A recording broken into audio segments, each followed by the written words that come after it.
Belgium 1830, Europe's rare independence. This is Freedom Files, the untold story of how nations broke their chains. A nation created without consent.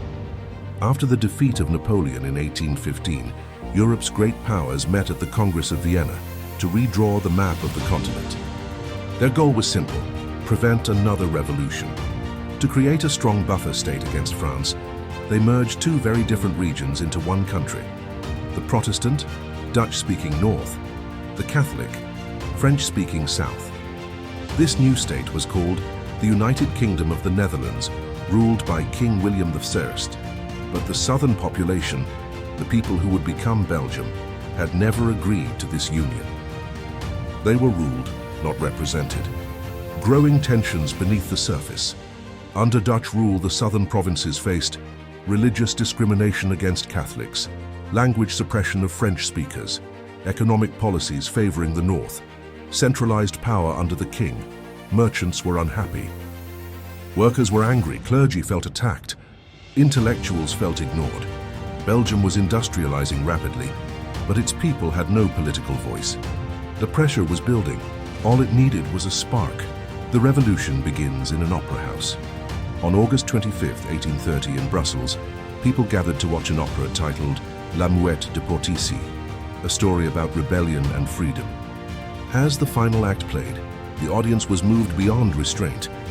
They poured into the streets, singing revolutionary songs, smashing symbols of Dutch authority. What began as protest turned into uprising. Barricades went up, fighting broke out. The city slipped from royal control.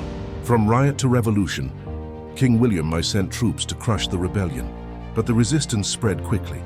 Workers, students, and former soldiers joined forces. Dutch troops were pushed back. By September 1830, Belgium was effectively free. The revolutionaries formed a provisional government and made a bold declaration: Belgium would be an independent nation. Independence recognized, 1831. Unlike many revolutions, Belgium's did not descend into years of war. Europe's major powers, Britain, France, Austria, Prussia, and Russia, feared a wider conflict more than Belgian freedom, so they negotiated. In 1831, Belgium was formally recognized as independent. A constitutional monarchy was established.